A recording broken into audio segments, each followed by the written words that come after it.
नमस्कार विद्यार्थी मित्रों, આપણે ગયા લેક્ચરમાં વિદ્યુત પ્રવાહ આધારિત સુરેખ તારના લીધે એની આજુબાજુના બિંદુએ ચુંબકીય ક્ષેત્ર કઈ રીતે શોધી શકાય એ થિયરી જોયેલી અને એને રિલેટેડ આપણે દાખલાઓ પણ જોયેલા। હવે આજે આપણે વિદ્યુત પ્રવાહ આધારિત વર્તુળાકાર પ્રવાહ ગાળો એટલે કે વિદ્યુત પ્રવાહ આધારિત રિંગની અક્ષ ઉપર ચુંબકીય ક્ષેત્ર કઈ રીતે શોધી શકાય એ જોવાનું છે। અને એના માટે આપણે સૌપ્રથમ ધારી લઈએ કે ધારી લો કે આપણી પાસે કોઈ એક રિંગ છે, બરાબર છે। આ રીતે હું એક રિંગ લઉં છું, વ્યવસ્થિત રીતે ધ્યાન આપજો, બરાબર। તો અહીંયા આપણે એક રિંગ લીધી છે અને એ રિંગનું જે સમતલ છે એ સમતલ કંઈક આ રીતે છે, રિંગ આ રીતે મૂકેલી છે, બરાબર છે। એ રિંગનું કેન્દ્ર આપણે કહી દઈએ O, આ છે રિંગનું કેન્દ્ર O। આ રિંગની અંદર આ રીતે પ્રવાહ વહી રહ્યો છે, કેટલો? I જેટલો પ્રવાહ કેટલો વહી રહ્યો છે? એની અંદર I જેટલો પ્રવાહ વહી રહ્યો છે। એટલે કઈ રીતે? આ રીતે રિંગ આ રીતે છે તો આમ પ્રવાહ વહી રહ્યો છે, ઓકે। તો એના મધ્ય બિંદુમાંથી પસાર થતી અને રિંગના સમતલને લંબ આ જે અક્ષ છે એને કહેવામાં આવે છે રિંગની અક્ષ। રિંગની અક્ષ પરનું આ કોઈ આપણે બિંદુ લઈ લઈએ, ધારી લો કે બિંદુ P, કે જ્યાં આપણે શું શોધવાનું છે? ચુંબકીય ક્ષેત્ર શોધવાનું છે। સમજ પડી? એટલે આ એક રિંગ છે, વિદ્યુત પ્રવાહ આધારિત રિંગ, જેની અંદર I જેટલો પ્રવાહ વહી રહ્યો છે અને આ રિંગનું સમતલ આ રીતે છે, એને લંબ રૂપે એની જે અક્ષ છે એ અક્ષ ઉપર કોઈ P બિંદુ આવેલું છે જેનું કેન્દ્રથી અંતર છે x, ત્યાં આપણે ચુંબકીય ક્ષેત્ર શોધવાનું છે, બરાબર છે? સિમ્પલ। આ જે રિંગ છે એની ત્રિજ્યાને આપણે કહી દઈએ છીએ સપોઝ કેપિટલ R। આ જે રિંગની ત્રિજ્યા છે એને આપણે કહી દઈએ કેપિટલ R। તો આ P બિંદુ પાસે ચુંબકીય ક્ષેત્ર શોધવા માટે આપણે શું કરી શકીએ? તો એના માટે આપણે બાયો-સાવર્ટના નિયમનો ઉપયોગ કરવો પડે। તો બાયો-સાવર્ટના નિયમનો ઉપયોગ કરીએ તો બાયો-સાવર્ટના નિયમની મદદથી આપણે સૂક્ષ્મ ચુંબકીય ક્ષેત્ર જો શોધવું હોય તો μ0/4π I dl sin θ/r², આ સૂત્રનો ઉપયોગ કરી શકીએ, બરાબર છે। હવે આ સૂત્રનો ઉપયોગ કરવો હોય તો આપણને વિદ્યુત પ્રવાહ ખંડ જોઈએ, આ પોઝિશન વેક્ટર એટલે કે સ્થાન સદિશ જોઈએ અને IDL અને R વચ્ચેનો ખૂણો જોઈએ। તો ધારી લઈએ કે અહીંયા આ જે સૌથી ઉપરનો પોઈન્ટ છે રિંગનો, ત્યાં આપણે એક નાનકડો એવો પ્રવાહ ખંડ ધારીએ। જો શું કરીએ છીએ? નાનકડો એવો પ્રવાહ ખંડ ધારીએ છીએ DL। તો આની અંદરથી વહેતો પ્રવાહ I છે તો અહીંયા IDL પ્રવાહ ખંડ થઈ ગયો, બરાબર છે। અને ત્યાંથી આ આઈડિયલ પ્રવાહખંડની સાપેક્ષે P બિંદુનો સ્થાન સદિશ આપણે લઈએ સપોઝ કે R સદિશ, ધ્યાન આપજો। તો આ જે સ્થાન સદિશ છે એ R સદિશ છે એટલે અંતર R કહેવાય। ક્લિયર છે આ વસ્તુ? હવે તમે જુઓ આ DL સદિશની દિશા ક્યાં? તો રિંગ આ રીતે છે અને પ્રવાહ આ રીતે વહી રહ્યો છે, તો સૌથી ઉપરના બિંદુએ પ્રવાહખંડની દિશા ક્યાં હોય? વિદ્યુત પ્રવાહખંડની બહાર તરફ। સમજ પડી? એટલે વિદ્યુત પ્રવાહ ખંડની દિશા બહાર તરફ। આ ત્રિપારિમાણિક આકૃતિ છે એટલે વિચારજો કે રિંગ આ રીતે છે, આ રીતે, અને પ્રવાહ આ રીતે વહી રહ્યો છે, તો ઉપરના બિંદુએ આપણે જો પ્રવાહ ખંડની દિશા વિચારીએ તો બહાર તરફ લંબ રૂપે આ રીતે, બરાબર છે। અને આ પ્રવાહ ખંડની દિશા આ રીતે અને R સદિશ આ રીતે છે, તો બંને વચ્ચેનો ખૂણો કેટલો બને? તમે જોઈ શકો 90 ડિગ્રી બને છે, બરાબર છે। તો અહીંયા થીટા કેટલો છે? 90 ડિગ્રી છે। એક જ મિનિટ, ચાલો, તો આ થીટા છે 90 ડિગ્રી, બરાબર। તો અહીંયા લખી શકીએ કે જ્યાં θ = 90 ડિગ્રી, કેમ? કારણ કે DL સદિશ અને R સદિશ બંને કેવા છે? પરસ્પર લંબ છે। વિદ્યુત પ્રવાહ ખંડ અને પોઝિશન વેક્ટર સ્થાન સદિશ પરસ્પર લંબ છે। ફરીથી રિપીટ કરું છું, IDL બહાર તરફ છે અને આ જે પોઝિશન વેક્ટર છે સ્થાન સદિશ આ રીતે છે, આમ। તો બંને વચ્ચેનો ખૂણો 90 ડિગ્રી બને। વ્યવસ્થિત રીતે વિચારજો, θ 90, તો આ સૂત્ર શું બની જાય? તો આ θ 90 હોય તો આ સૂત્ર બની જાય DB = μ0/4π IDL/R², આવું સૂત્ર બની જાય, બરાબર છે। આ P બિંદુ પાસે ચુંબકીય ક્ષેત્રનું મૂલ્ય આપણને મળી ગયું। હવે તો આપણે એની દિશા જોઈએ, મૂલ્ય તો આપણને મળી ગયું, દિશા જોઈએ। તો આના કારણે આ પ્રવાહખંડના કારણે P બિંદુ પાસે દિશા ક્યાં આવે? તો આ IDL અને R થી બનતા સમતલને લંબ રૂપે, એટલે IDL આ રીતે છે, એટલે આ બિંદુ પાસે વિચારો IDL આ રીતે છે અને R આ રીતે છે, તો એને લંબ રૂપે કઈ રીતે થાય? આ રીતે થાય। IDL P બિંદુ પાસે વિચારો, વિદ્યુત પ્રવાહખંડની દિશા બહાર તરફ, બરાબર। R સદિશની દિશા આ રીતે છે, એને સમાંતર આગળ વધીએ તો આ રીતે, તો એને લંબ એટલે આ રીતે ચુંબકીય ક્ષેત્રની દિશા મળે, તો આ થઈ ચુંબકીય ક્ષેત્રની દિશા DB સદિશ, ઓકે? ક્લિયર છે? ધારી લો કે આ ખૂણો છે θ, આ ખૂણાને આપણે કહી દઈએ થીટા. જો આ થીટા અલગ છે, બરાબર છે, આ થીટા પણ અલગ છે, એવું હોય તો ફાઈ કહી શકો તમે. ચાલો આપણે ફાઈ કહી દઈએ એટલે તમને કન્ફ્યુઝન ના રહે. ધારો લો કે આ ખૂણો છે ફાઈ, બરાબર. તો અહીંયા આપણે જો લંબ બનાવીએ, અક્ષને લંબ, તો શું થશે? આખો 90 ડિગ્રી હોય, આ ફાઈ, તો આ કેટલો થાય? 90 માઇનસ ફાઈ. હવે આ અને આ આર અને ડીબી કેવા હોય? પરસ્પર લંબ હોય, તો આ 90 માઇનસ ફાઈ, તો આ કેટલો બને? ફાઈ બને પાછો. સમજ પડી? બરાબર. તો આ ડીબી, આ ફાઈ, તો આ શું થાય? ઘટક કયો થાય? DB cos phi. અને આ ઘટક કયો થાય? DB sign phi. ક્લિયર છે આ વસ્તુ? બરાબર. આ એક પ્રવાહ ખંડના કારણે દિશા આપણને મળી. આઈડીએલ અને આર નું જે સમતલ બન્યું, આઈડીએલ અને આર ના સમતલને લંબ રૂપે, તો આ ખૂણો જો ફાઈ કહીએ તો આ 90 માઇનસ ફાઈ આખો થીટા છે, આ 90 માઇનસ ફાઈ. હવે આ 90 છે, તો આ 90 માઇનસ ફાઈ, તો આ ફાઈ, તો આ ડીબી કોસ ફાઈ, આ ડીબી સાઇન ફાઈ. સિમ્પલ. એવી જ રીતે આની સામેનો તમે એક બિંદુ વિચારો, આની સામેનો જે પ્રવાહખંડ વિચારો, એટલે અહીંયા વિચારો, જુઓ અહીંયા સાવ નાનો એવો પ્રવાહખંડ વિચારો, અહીંયા ડીએલ. તો અહીંયા દિશા ક્યાં હશે?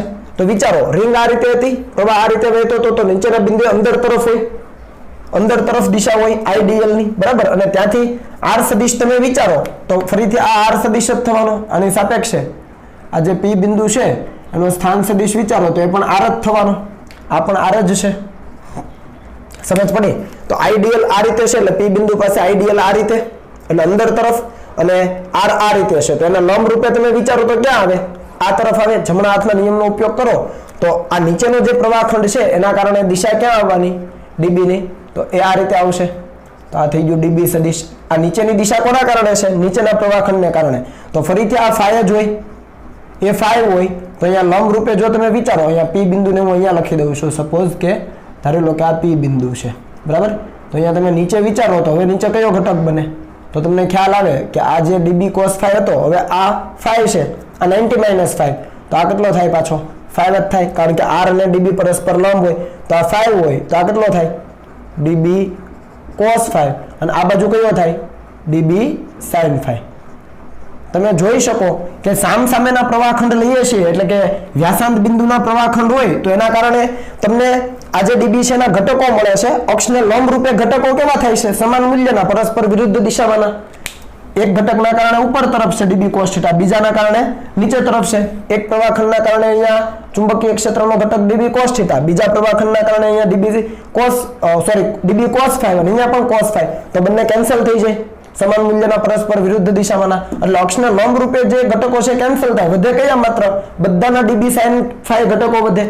તો આખી રિંગ ઉપર તમે જ્યારે આવી રીતે પ્રવાહખંડ લેશો, બરાબર, રિંગ આ રીતે છે, સામસામેના તમે વ્યાસાંત બિંદુના તમે પ્રવાહખંડ લેશો, ત્યારે ડીબી કોસ 5 ઘટકો સમાન મૂલ્યના પરસ્પર વિરુદ્ધ દિશામાં નાબૂદ થઈ જાય, વધે કયા? માત્ર ડીબી કોસ 5. સમજ પડી? તો જો તમને કુલ ચુંબકીય ક્ષેત્ર જોઈતું હોય તો આપણે લખી શકીએ કે પી પાસે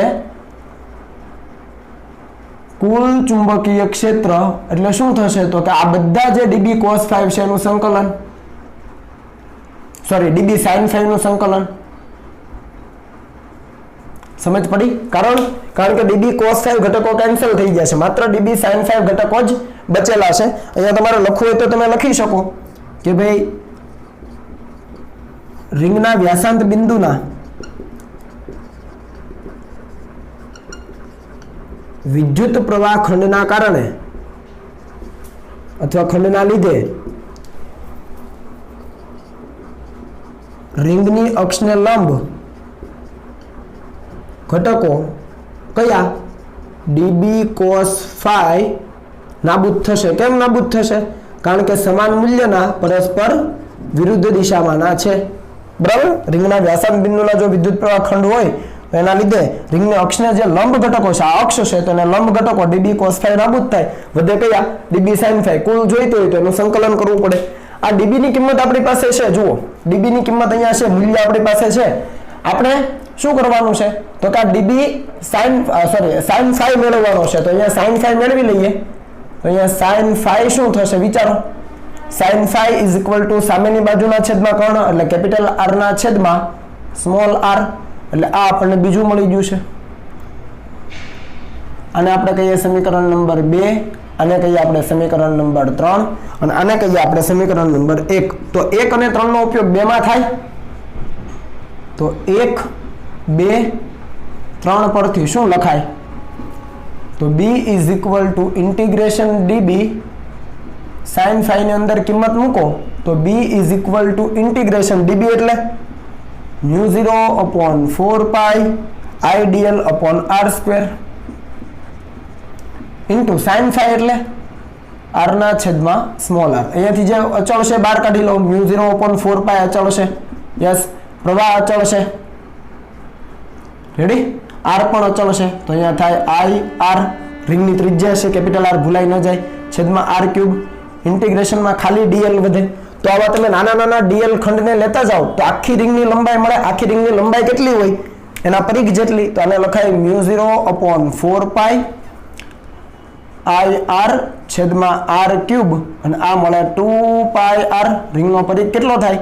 2 pi r. અહીંયા લખી દે integration dl is equal to 2 pi r, રિંગની લંબાઈ. હવે અહીંયાથી કઈ કેન્સલ થાય છે તો અહીંયાથી એક 2 કેન્સલ થાય છે તો અહીંયા આપણે લખી શકીએ કે b ઇઝ ઇક્વલ ટુ μ0. અહીંયાથી પાઈ પણ કેન્સલ થઈ જાય છે, જોઈ શકો તમે. તો પાઈ પણ આપણે કેન્સલ કરી શકીએ તો μ0 I r square, μ0 I r square છેદમાં 2r ક્યુબ. આવું આપણને સૂત્ર મળે છે, જોઈ શકો તમે. બરાબર છે. આ સૂત્ર આપણે આવે છે, વેરીફાઈ કરી લઈએ. μ0 I r સ્ક્વેર અને 2r ક્યુબ. ઓકે. આ r ની કિંમત જો તમારે મૂકવી હોય તો તમે મૂકી શકો. જ્યાં r કેટલો છે તો r છે તમે જોઈ શકો અહીંયા r ને કરતા બનાવો તો વર્ગમૂળમાં r સ્ક્વેર વત્તા x સ્ક્વેર ની 3/2 સોરી એની 1/2 થાય. જુઓ આ r ને કરતા બનાવો સ્મોલ r ને તો વર્ગમૂળમાં r સ્ક્વેર વત્તા x સ્ક્વેર તો વર્ગમૂળમાં r સ્ક્વેર વત્તા x સ્ક્વેર. હવે r નો ક્યુબ કરીએ તો શું થાય? તો r નો ક્યુબ કરો તો અહીંયા 3 ઘાત તો અહીંયા પણ 3 ઘાત એટલે r સ્ક્વેર વત્તા x સ્ક્વેર આખાની 3/2 થઈ જાય. બંને બાજુ ખાલી ઘન કરેલો છે તો અહીંયા તમે b ની કિંમત લખી શકો. b is equal to μ0 I r square divided by 2 તો છે જ અને અહીંયા આવે r સ્ક્વેર વત્તા x સ્ક્વેર ની 3/2. તો આ તમને ચુંબકીય ક્ષેત્રનું મૂલ્ય મળી ગયું b બિંદુ પાસે. અને કઈ દિશામાં છે તમે જોઈ શકો. અને જો આપણે x અક્ષ તરીકે લેતા હોઈએ તો x અક્ષની દિશામાં છે. x અક્ષની દિશામાં છે તો સદિશ સ્વરૂપે શું લખાય? μ0 I r square divided by 2 r square plus x square ની 3/2. આ તો મૂલ્ય લખ્યું અને દિશા એટલે I કેરેટ. આ સદિશ સ્વરૂપે લખ્યું.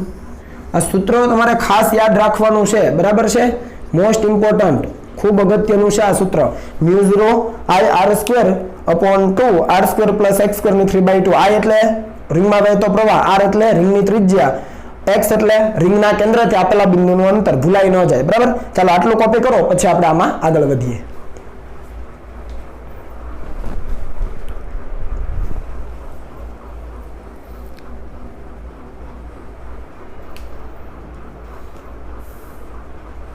ઓકે. ચાલો હવે આનું કોઈ કામ નથી તો આને કાઢી નાખીએ છીએ અને આપણે આગળ વધ્યાની અંદર એક સૂત્ર તમને યાદ રહેશે તો બાકીના તમામ સૂત્રો યાદ રહી જશે. હવે તો આ તો એક જ રિંગ હતી. ધારી લો કે n રિંગ હોય તો n રિંગ હોય તો આ સૂત્રને n વડે ગુણવું પડે. એટલે આપણે લખીએ કે જો રિંગમાં આંટાની સંખ્યા કેપિટલ n હોય તો ચુંબકીય ક્ષેત્રનું મૂલ્ય કેટલું થાય રિંગની અક્ષ ઉપર? તો રિંગની અક્ષ ઉપર ચુંબકીય ક્ષેત્રનું મૂલ્ય એક રિંગના કારણે આટલું, બીજી રિંગના કારણે આનું 2 ગણું, ત્રીજી રિંગના કારણે આનું 3 ગણું, બરાબર. 3 રિંગના કારણે 3 ગણું તો n રિંગના કારણે n ગણું થાય. એટલે તમારું સૂત્ર બને μ0 n I r square divided by 2 time r square plus x square ની 3/2. અહીંયા મેં મૂલ્ય લખ્યું છે, દિશા તમને ખબર છે x અક્ષની દિશામાં છે. સિમ્પલ છે, ખ્યાલ આવ્યો કે ન આવ્યો?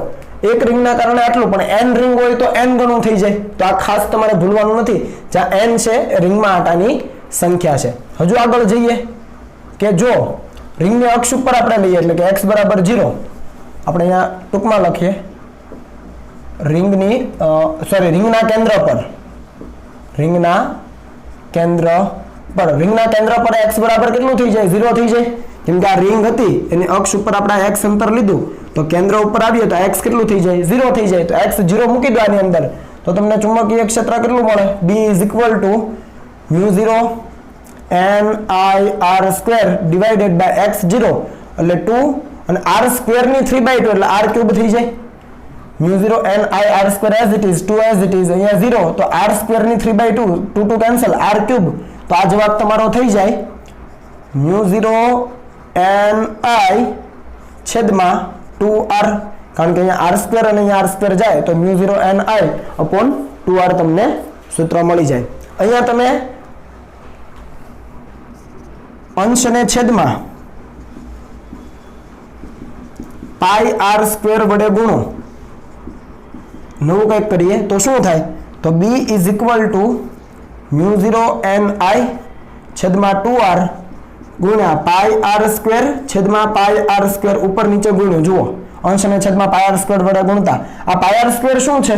તો કે રિંગનું ક્ષેત્રફળ છે એટલે અહીંયા લખાય μ0 NI a μ0 NI ઇન્ટુ આ પાઈ r² એટલે a છેદમાં 2 પાઈ r³ વ્યવસ્થિત જોજો 2 પાઈ અને r² ઇન્ટુ r એટલે r³ જ્યાં a શું છે?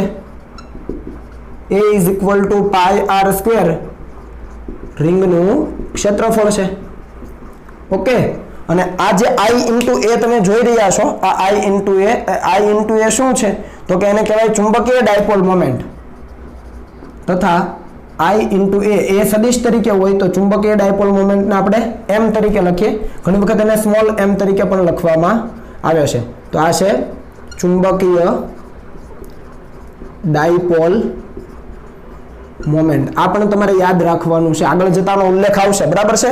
i ઇન્ટુ a જે છે પ્રવાહ અને એ જે રિંગનું ક્ષેત્રફળ છે એ બંનેનો ગુણાકાર એટલે તમને ચુંબકીય ડાયપોલ મોમેન્ટ મળે. જેવી રીતે આપણે વિદ્યુત ડાયપોલ મોમેન્ટ ભણતા હતા વિદ્યુત ક્ષેત્રમાં એવી રીતે અહીંયા ચુંબકીય ક્ષેત્રમાં ચુંબકીય ડાયપોલ મોમેન્ટ આવે. બરાબર છે? તો અહીંયા આપણે m ની કિંમત મૂકી દઈએ તો શું આવે જોઈએ. તો એ કિંમતો મૂકતા અહીંયા આ સૂત્ર બની જાય b is equal to μ0 NM divided by 2 pi r³. બરાબર છે? μ0 n into m 2 pi r³. જો n બરાબર 1 હોય તો b શું બની જાય? b is equal to μ0 m upon 2 pi r³. n ની કિંમત જો એક જ હોય એક જ આંટો હોય તો આવું થાય. અને અહીંયા આપણે μ0 હવે જોજો હું નીચે અહીંયા 4 પાઈ કરું છું એટલે 2 વડે ગુણ્યા તો અહીંયા 2 અહીંયા આપણે સ્મોલ m કરવો પડશે. સોરી હું ખાલી મૂલ્ય લખું છું એટલે સ્મોલ m કરું છું. રેડી? તો અહીંયા 2m અપોન કેપિટલ r³ જુઓ બરાબર છે કે બરાબર નથી? વ્યવસ્થિત ચેક કરી લો. ઓકે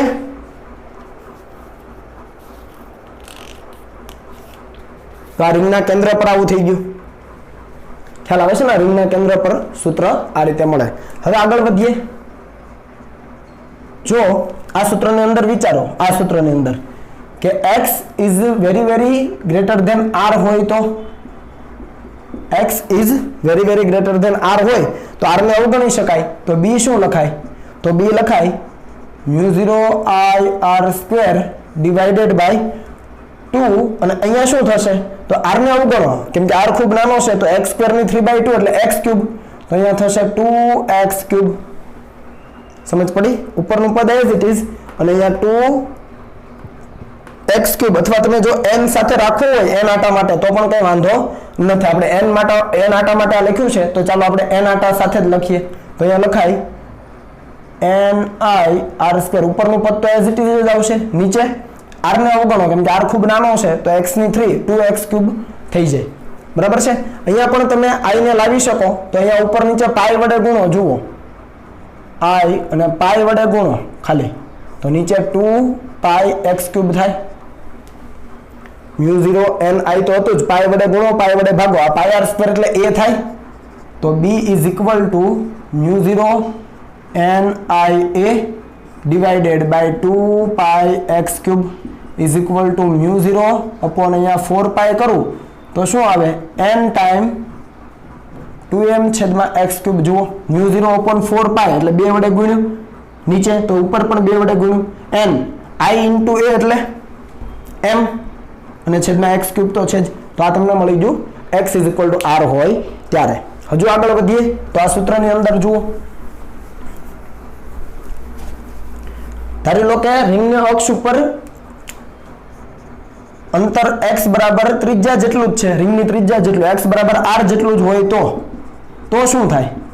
તો ચુંબકીય ક્ષેત્રનું મૂલ્ય મળે, અહીંયા લખી દો μ0 n I r² છેદમાં 2, અહીંયા પણ r, ખબર પડી ને, r into r એટલે અહીંયા થશે r² વત્તા r² આખાની 3/2, આવું થાય. x ની જગ્યાએ તમે r મૂકી દો તો r² વત્તા r², તો અહીંયા થશે μ0 n I r² divided by 2 time 2r² ની 3/2, r² 2r² એની 3/2, તો અહીંયા આ સૂત્ર બની જશે μ0 n I r² છેદમાં 2 into 2 ગુણ્યા 2 ની 3/2, એટલે આવું થાય 2 ની 1 ગુણ્યા 2 ની 3/2, આધાર સરખો, ઘાતનો સરવાળો 5/2, તો 2^5/2 into r² ની 3/2 એટલે r³. ઓકે, અને અહીંયાથી r² અને r² કેન્સલ કરો એટલે આ મળે μ0 n I છેદમાં 2 ની 5/2 into r. તો આ સૂત્ર તમારું બની ગયું કે જ્યારે અક્ષ ઉપરનું અંતર ત્રિજ્યા જેટલું હોય ત્યારે. સિમ્પલ છે. તો આ બધા સૂત્રો છે, વ્યવસ્થિત રીતે યાદ રાખજો. ખાસ કરીને આ જે કન્સેપ્ટ લાવ્યા છીએ I હતો, હવે πr² વડે ગુણો એટલે કે રિંગના ક્ષેત્રફળ વડે ગુણીએ તો πr² વડે ગુણો, πr² વડે ભાગ્યું એટલે આને આપણે a લખ્યો અને છેદમાં 2π r³ કરી દીધો, અને I into a એટલે આ ખાસ નથી ભૂલવાનું, ચુંબકીય ડાયપોલ મોમેન્ટ છે જેની દિશા ક્યાં હોય? સદિશ m ની દિશા એની દિશામાં હોય. લખી દઉં છું, અને ચુંબકીય ડાયપોલ મોમેન્ટ m ની દિશા એની દિશામાં હોય છે, એમની દિશા એની દિશામાં હોય છે. ક્લિયર છે? તો ચાલો આટલી વસ્તુ કોપી કરો, પછી આપણે ચુંબકીય ક્ષેત્રની દિશા કઈ રીતે શોધી શકાય એ પણ જોઈએ.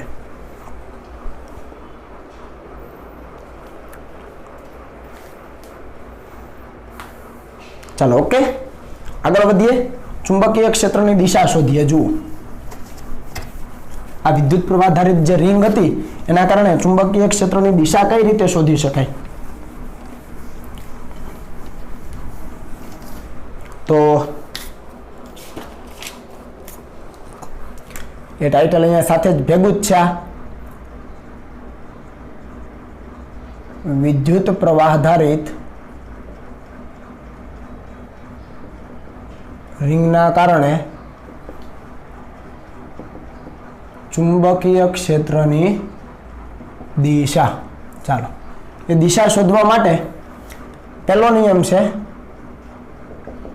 જમણા હાથનો નિયમ. કયો નિયમ છે? જમણા હાથનો નિયમ. જમણા હાથનો નિયમ શું કહે છે? તો તમારો જમણો હાથ છે એની આંગળીઓ એવી રીતે વાળો કે જેથી તે વિદ્યુત પ્રવાહની દિશામાં વળે, તો અંગૂઠો તમને ચુંબકીય ક્ષેત્રની દિશા આપે. પહેલા લખી લઈએ પછી સમજાવું. જમણા હાથની આંગળીઓ એવી રીતે વાળો કે જેથી તે વિદ્યુત પ્રવાહની દિશામાં વળે. આ વખતે અંગૂઠો પરિણામી ચુંબકીય ક્ષેત્રની દિશા આપશે. સિમ્પલ છે. જમણા હાથની આંગળીઓને તમારે એવી રીતે વાળવાની છે જેથી તે વિદ્યુત પ્રવાહની દિશામાં વળે, તો અંગૂઠો પરિણામી ચુંબકીય ક્ષેત્રની દિશા આપે. સપોઝ હું અહીંયા તમને સમજાવું કે અહીંયા કોઈ વિદ્યુત પ્રવાહ આધારિત રિંગ છે, જે હમણાં આપણે લીધેલી એ જ રિંગની જો આપણે વાત કરીએ તો ખાલી સમજ માટે વિચારો. પ્રવાહ આ રીતે વહેતો હતો, બરાબર છે? રિંગ આ રીતે છે તો પ્રવાહ આ રીતે વહેતો હતો, તો આંગળીઓ તમારે એ રીતે વાળવાની છે. પ્રવાહ કઈ રીતે વહે છે? આ રીતે. સમજ પડી? તો પ્રવાહ જો આ રીતે વહેતો હોય તો તમારે આંગળીઓ એ રીતે વાળવાની, એટલે જમણા હાથની આંગળીઓ આ રીતે વાળો તો અંગૂઠો ક્યાં આવ્યો? x અક્ષની દિશામાં. તો અહીંયા ચુંબકીય ક્ષેત્ર છે એ x અક્ષની દિશામાં છે. ખબર પડી કે ન પડી? રેડી? આ મેં તમને આ રીતે સિમ્પલ ઉદાહરણ આપ્યું કે ભાઈ રિંગ આ રીતે છે, એનું સમતલ આ રીતે છે, પ્રવાહ આ રીતે વહી રહ્યો છે આમ.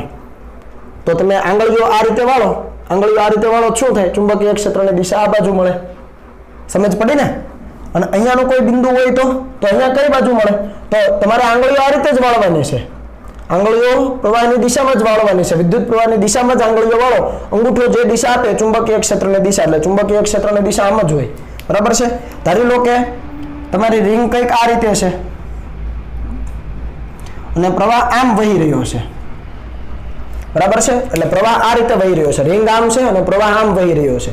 તો પ્રવાહ આમ વહી રહ્યો હોય તો આમ આંગળીઓ વાળો તો દિશા આ બાજુ મળે, એટલે ચુંબકીય ક્ષેત્રની દિશા છે કંઈક આ રીતે મળે કોઈ પણ બિંદુ પાસે. સિમ્પલ નિયમ છે, પ્રવાહની દિશામાં તમારા જમણા હાથની આંગળીઓ વાળી દો, અંગૂઠો જે દિશા આપે તમને ચુંબકીય ક્ષેત્રની દિશા આપશે. સિમ્પલ. અને બીજું છે ક્લોક રૂલ, એટલે કે ઘડિયાળનો નિયમ.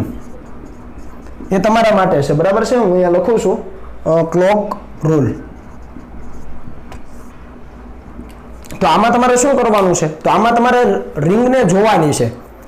ધારી લો કે રિંગ છે, રિંગ આ રીતે છે સપોઝ, બરાબર છે. રિંગનું સમતલ આ રીતે છે, એટલે રિંગ આ રીતે છે, એમાં પ્રવાહ પણ આ જ રીતે વહી રહ્યો છે. તો તમારી તરફથી તમને કેવો દેખાય છે? સમઘડી વહેતો દેખાય છે ને. તો તમારી તરફનો છેડો સાઉથ પોલ બન્યો, એટલે કે દક્ષિણ ધ્રુવ, અને મને કેવું દેખાય? વિષમઘડી દેખાય. તો એ બન્યો નોર્થ પોલ, એટલે કે ઉત્તર ધ્રુવ. એટલે આપણે અહીંયા લખીએ કે રિંગમાં વહેતો પ્રવાહ જો સમઘડી હોય તો તે બાજુનો છેડો સાઉથ પોલ, એટલે કે દક્ષિણ ધ્રુવ બને. કેમ કે આપણને ખબર છે ચુંબકની અંદર 2 ધ્રુવો જ હોય. તથા જો વિષમઘડી દિશામાં હોય તો તે બાજુનો છેડો કેવો બને? નોર્થ પોલ, એટલે કે ઉત્તર ધ્રુવ બને. આ ઈઝી છે, તમને યાદ રહી જશે. હમણાં હું આકૃતિ બનાવું એટલે સમજ આવી જશે. રિંગમાં વહેતો પ્રવાહ જો સમઘડી હોય તો તે બાજુનો છેડો સાઉથ પોલ બને, બરાબર. અને જો વિષમઘડી દિશામાં પ્રવાહ વહેતો દેખાય તો તે બાજુનો છેડો નોર્થ પોલ બને. એ આપણે અહીંયા આકૃતિની મદદથી સમજીએ એટલે તમને વધારે ક્લિયર થાય. જુઓ કઈ રીતે. તો ધારી લો કે આપણી પાસે અહીંયા કોઈ આ રિંગ છે અને અહીંયા એક બીજી રિંગ બનાવું છું, બરાબર છે. એકમાં વહેતો પ્રવાહ છે સમઘડી છે, તમે જુઓ, તમને જે રીતે મેં વાત કરી હતી એ જ રીતે પ્રવાહ કઈ રીતે વહી રહ્યો છે? આ રીતે વહી રહ્યો છે. તો આ સમઘડી છે, એટલે સમઘડી હોય તો આપણી તરફનો છેડો કયો બને? આપણી તરફનો છેડો. અહીંયા આ બાજુથી ઓબ્ઝર્વેશન કરીએ તો સમઘડી દેખાય છે, પાછળથી કરીએ તો વિષમઘડી દેખાય, ઓબ્વિયસ છે, બરાબર. પણ અત્યારે સમઘડી દેખાય છે આપણી તરફથી, તો આ જે આ બાજુનો આપણી તરફનો છેડો છે એ સાઉથ પોલ બનશે. ને સાઉથ પોલ બનાવવા માટે તમારે કંઈક આવી રીતે વિચારવાનું છે. એસ બનતો દેખાય છે, જુઓ મેં એરો માર્યો છે. એરો શું દર્શાવે છે? પ્રવાહની દિશા. તમે જુઓ પ્રવાહની દિશા દર્શાવે છે. તો આ સાઉથ પોલ છે, હે ને? સમઘડી પ્રવાહ. અને એવી જ રીતે વિષમઘડી વહેતો હોય તો તમે જુઓ, વિષમઘડી વહેતો આ રીતે વહેતો હોય તો શું થાય? તો તમે n આ રીતે બનાવો છો ને, બસ સેમ એવી જ રીતે n બનાવી દેવાનો છે. રેડી?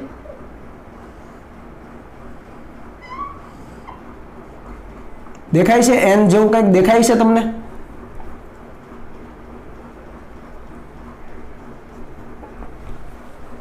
ખ્યાલ આવ્યો? તો આ છે નોર્થ પોલ.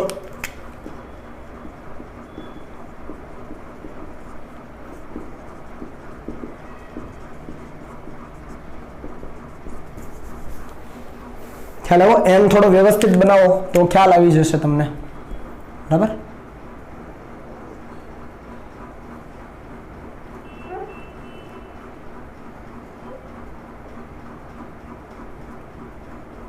લો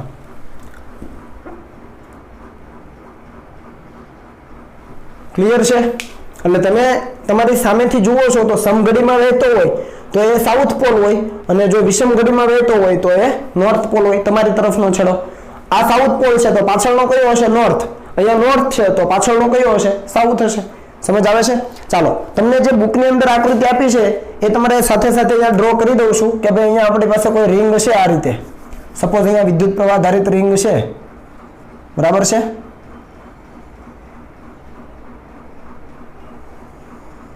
જેની અંદર પ્રવાહ આ રીતે વહી રહ્યો છે, તમારી સમજ માટે બનાવું એટલે રિંગ આ રીતે છે, સમતલ આ રીતે છે અને પ્રવાહ આમ વહી રહ્યો છે, તો પ્રવાહની દિશામાં જો આંગળીઓ ઘુમાવું, આમ વહે છે ને પ્રવાહ આમ, બરાબર છે? તો એ રીતે જો આંગળીઓ ઘુમાવીએ તો અંગૂઠો ઉપર તરફ આવે એટલે ચુંબકીય ક્ષેત્રની દિશા ક્યાં આવશે? ઉપર તરફ. એટલે આ જે ચુંબકીય ક્ષેત્ર રેખા છે એ આ રીતે તમારે બનાવવાની થશે, એની દિશા એરો મારું છે એનો મતલબ કે ઉપર તરફ છે, સમજ પડી? એનો મતલબ કે આ રિંગ છે ને ચુંબક તરીકે વર્તે છે, રિંગ એ ચુંબક તરીકે વર્તે છે, તો અને તો જ આપણે એનો ડિફાઇન કરી શકીએ ને, વ્યાખ્યાયિત કરી શકીએ ને કે ભાઈ કયો છેડો N છેડો અને કયો છેડો S છેડો. ખ્યાલ આવે છે? હવે જેમ જેમ આ રિંગના કેન્દ્રથી દૂર જઈએ, આ કેન્દ્ર ઉપર મેં ચુંબકીય ક્ષેત્ર દર્શાવ્યું. કઈ રીતે? જમણા હાથનો અંગૂઠાનો નિયમ, પ્રવાહની દિશામાં આંગળીઓ ઘુમાવો, અંગૂઠો કોની દિશા આપે? ક્ષેત્રની દિશા આપે. રેડી? તો આ અક્ષ ઉપર મેં કીધું. હવે જેમ જેમ દૂર જઈએ ને એમ ચુંબકીય ક્ષેત્ર રેખાઓ છે બેડ થતી જાય, એટલે કે વક્રાકાર માર્ગે વળતી જાય આ રીતે. ખ્યાલ આવ્યો?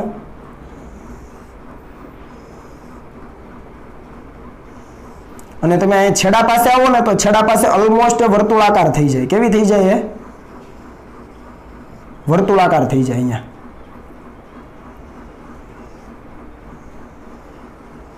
આવી રીતે.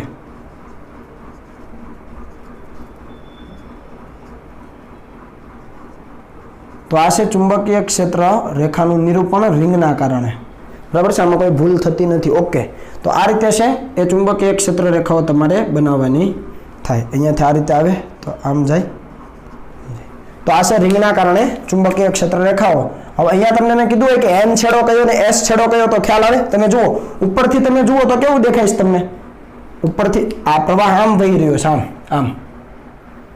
ખ્યાલ આવો? તો ઉપરથી તમે જુઓ તો એ વિષમ ઘડી દેખાય, એનો મતલબ કે વિષમ ઘડી દેખાય તો નોર્થ, તો સામેનો ઓટોમેટિક કેવો હોય? સાઉથ. તમે નીચેથી ઓબ્ઝર્વેશન કરો, જુઓ આ રીતે વળતો હોય તો નીચેથી જોઈએ શું થાય? જો આમ વહે છે આમ.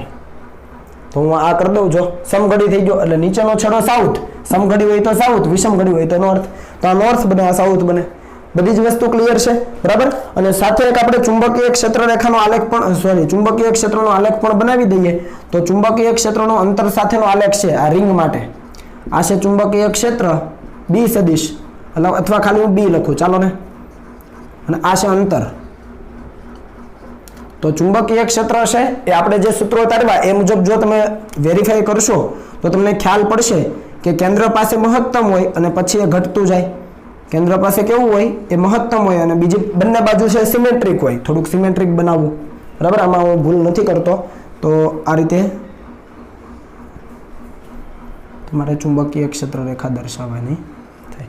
બંને બાજુ છે ટૂંકમાં સિમેટ્રિક હોય. આ બાજુ જેવું વેરિએશન આવે અંતર સાથે એવું જ આ બાજુ, કેમ કે રિંગની બંને બાજુ અંતરો તો સરખા જ લઈ શકીએ આપણે. રિંગ છે તો આ બાજુ ધારો લો કે અમુક અંતરે ચુંબકીય ક્ષેત્ર મળે છે, એટલું જ ચુંબકીય ક્ષેત્ર બીજી બાજુ એટલા જ અંતરે મળશે. સમજ પડી? એટલે આવું વેરિએશન આવે રિંગના કારણે અંતર સાથે ચુંબકીય ક્ષેત્રનો આ ફેરફારનો આલેખ. આ તમારી જાણ માટે તમે ચેક કરી લેજો. આ કેન્દ્ર છે, આ શું છે? રિંગનું કેન્દ્ર છે. રેડી? તો કેન્દ્ર પાસે ચુંબકીય ક્ષેત્ર મહત્તમ હોય અને પછી જેમ જેમ દૂર જાઓ બંને બાજુ એમ એ ચુંબકીય ક્ષેત્ર ઘટતું જાય. ઓકે, તો આની અંદર આપણે દરેક ટોપિક આજે કવર કરી લીધા છે. જે પણ ચુંબકીય ક્ષેત્રોના સૂત્ર તારવેલા છે અક્ષ ઉપર, બરાબર છે, ખૂબ મોટા અંતરે, રિંગના કેન્દ્ર ઉપર, બરાબર છે, ત્રિજ્યા જેટલા અંતરે, તો આ દરેક સૂત્રોને વ્યવસ્થિત રીતે એકવાર પ્રિપેર કરી લેજો. સાથે સાથે એને લખીને પ્રેક્ટિસ પણ કરી લેજો. ખાસ એ યાદ રાખજો કે ચુંબકીય ડાયપોલ મોમેન્ટ શું છે? I × A. અને ચુંબકીય ડાયપોલ મોમેન્ટની દિશા એ ક્ષેત્રફળ સદિશની દિશામાં હોય છે, બરાબર? બીજા શબ્દોમાં એવું પણ કહેવાય કે ભાઈ ચુંબકીય ક્ષેત્રની દિશા એ ડાયપોલ મોમેન્ટની દિશામાં હોય છે. જેવી રીતે આપણે વિદ્યુત ક્ષેત્રની દિશા કહેતા હતા તેવી રીતે તમે એ ગણી શકો. પણ એ આપણે જ્યારે આવશે ત્યારે જોઈશું. અત્યારે જસ્ટ એવું યાદ રાખો કે ચુંબકીય ડાયપોલ મોમેન્ટ છે એની દિશા ક્ષેત્રફળ સદિશની દિશામાં હોય. તો હવે તમને એવું થાય કે ક્ષેત્રફળ સદિશ લેવો કઈ દિશામાં? રિંગ હોય તો બંને બાજુ આવે. તો રિંગમાં જે રીતે પ્રવાહ વહી રહ્યો છે એ દિશામાં તમે આંગળીઓ ઘુમાવો, પ્રવાહની દિશામાં આંગળીઓ ઘુમાવો, અંગૂઠો તમને ક્ષેત્રફળની દિશા આપશે અને એ ક્ષેત્રફળની દિશા જે મળે એ જ દિશામાં ચુંબકીય ડાયપોલ મોમેન્ટ. સેમ અહીંયા વિચારો, અહીંયા પ્રવાહ છે એ આ રીતે વહી રહ્યો છે તો એની દિશામાં આંગળીઓ ઘુમાવો એટલે ક્ષેત્રફળ સદિશ તમારે આમ બનાવવાનો, તો ચુંબકીય ડાયપોલ મોમેન્ટ પણ આમ જ હશે. આના માટે વિચારો, રિંગ આમ છે, પ્રવાહ આમ વહી રહ્યો છે, એટલે પ્રવાહની દિશામાં આંગળીઓ ઘુમાવો તો અંગૂઠો ક્ષેત્રફળની દિશા દર્શાવે અને ક્ષેત્રફળની દિશામાં તમારું ચુંબકીય ડાયપોલ મોમેન્ટની દિશા. આ દરેક બાબતો છે નોટ ડાઉન કરી લેજો, બરાબર. અને આજે થિયરી છે ને વ્યવસ્થિત રીતે પ્રિપેર કરી લેજો. બોર્ડ માટે પણ અગત્યની છે અને તમારી કોમ્પિટિટિવ એક્ઝામ માટે પણ અગત્યની છે. આને કોપી કરો, પછી આને રિલેટેડ દાખલા લઈએ.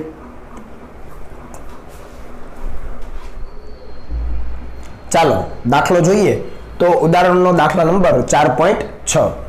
રકમ છે કે આકૃતિ એમાં, અહીંયા આકૃતિ એ આપેલી છે, એ આકૃતિમાં દર્શાવ્યા મુજબ 12 એમ્પિયરનો વિદ્યુત પ્રવાહ ધારિત સીધો તાર છે, એને 2 સેન્ટીમીટર ત્રિજ્યાના અર્ધવર્તુળાકાર ચાપમાં વાળ્યો છે. ટૂંકમાં આ જે અંતર છે, બરાબર છે, કેન્દ્રથી આ જે ચાપ છે ત્યાં સુધીનું જે અંતર છે એ કેટલું છે? 2 સેન્ટીમીટર છે. એટલે કે એની ત્રિજ્યા આપણને આપી દીધી છે. ધારો કે આ ચાપના કેન્દ્ર પર ચુંબકીય ક્ષેત્ર B સદિશ છે. અહીંયા O બિંદુને આપણે કેન્દ્ર તરીકે લેતા હોઈએ તો O બિંદુ પાસે ચુંબકીય ક્ષેત્ર B સદિશ આપણને કીધેલું છે. તો 3 બાબતો પૂછી છે. નંબર 1 કે સીધા વિભાગો વડે ઉદ્ભવતું ચુંબકીય ક્ષેત્ર કેટલું? સીધા વિભાગો એટલે આ જે સીધા તાર તમે જોઈ રહ્યા છો, અહીંયા એક સીધો તાર ને અહીંયા, એના વડે અહીંયા O બિંદુ પાસે ચુંબકીય ક્ષેત્ર કેટલું હશે? નંબર 2 અર્ધવર્તુળાકાર ચાપના કારણે મળતા ચુંબકીય ક્ષેત્ર કરતા વર્તુળાકાર ગાળા વડે મળતું ચુંબકીય ક્ષેત્ર કઈ રીતે જુદું પડે છે અને કઈ રીતે મળતું આવે છે? ટૂંકમાં અહીંયા O બિંદુ પાસે જો આ અર્ધવર્તુળાકાર ગાળો છે તો એના વડે મળતું ચુંબકીય ક્ષેત્ર કેટલું, અને જો આખો ગાળો હોત તો ચુંબકીય ક્ષેત્ર કેટલું, એ આપણે કહેવાનું છે. બંનેમાં સિમિલારિટી શું છે અને બંનેમાં ડિફરન્સ શું છે એ આપણે કહેવાનું છે. અને ત્રીજું કે આકૃતિ B માં દર્શાવ્યા મુજબ આ તારને તેટલી જ ત્રિજ્યાના, એટલે કે 2 સેન્ટીમીટર ત્રિજ્યાના પરંતુ વિરુદ્ધ દિશામાંના અર્ધવર્તુળાકાર ચાપમાં વાળવામાં આવે તો તમારો જવાબ જુદો હશે. અહીંયા ઉપર ચાપ વાળેલો છે, અહીંયા નીચે વાળી દીધો છે તારને. પ્રવાહ જમણી બાજુ જ પસાર થઈ રહ્યો છે, તમે જોઈ શકો. તો શું આ તાર ઉપર હતો ત્યારે જ્યારે અહીંયા ચુંબકીય ક્ષેત્ર મળતું હતું એના કરતા આ કિસ્સામાં ચુંબકીય ક્ષેત્ર કંઈક અલગ મળશે, એટલે કે જવાબ જુદો હશે એવું આપણે કહેવાનું છે. તો 1 by 1 આપણે જઈએ. પેલું આપણને કીધું છે તારમાં વહેતો પ્રવાહ કેટલો છે? વ્યવસ્થિત જુઓ, 12 એમ્પિયરનો છે અને એ અર્ધવર્તુળાકાર ચાપ છે. ખાસ જોજો, બરાબર છે, જેની ત્રિજ્યા છે 2 સેન્ટીમીટર. તો પહેલો સવાલ કે સીધા વિભાગો વડે ઉદ્ભવતું ચુંબકીય ક્ષેત્ર. હવે તમે જુઓ આ સીધો વિભાગ ધ્યાનમાં લો આટલો, તો આઈડીએલ કઈ દિશામાં? જમણી બાજુ. અને અહીંયાથી તમે આર સદિશને ધ્યાનમાં લો તો આર સદિશ ક્યાં આવે? આના માટે આ દિશામાં આવે. તો આઈડીએલ જે દિશામાં છે એ જ દિશામાં આર સદિશ છે. તો આઈડીએલ અને આર નો ક્રોસ ગુણાકાર કેટલો થાય? 0 થાય. આઈડીએલ આર સાઇન 0 કરો એટલે 0 થઈ જવાનું, કેમ કે જે દિશામાં આઈડીએલ છે એ જ દિશામાં આર સદિશ છે. તો બાયો-સાવર્ટના નિયમમાં આઈડીએલ આર સાઇન થીટા મૂલ્ય લઈએ તો સાઇન 0 0.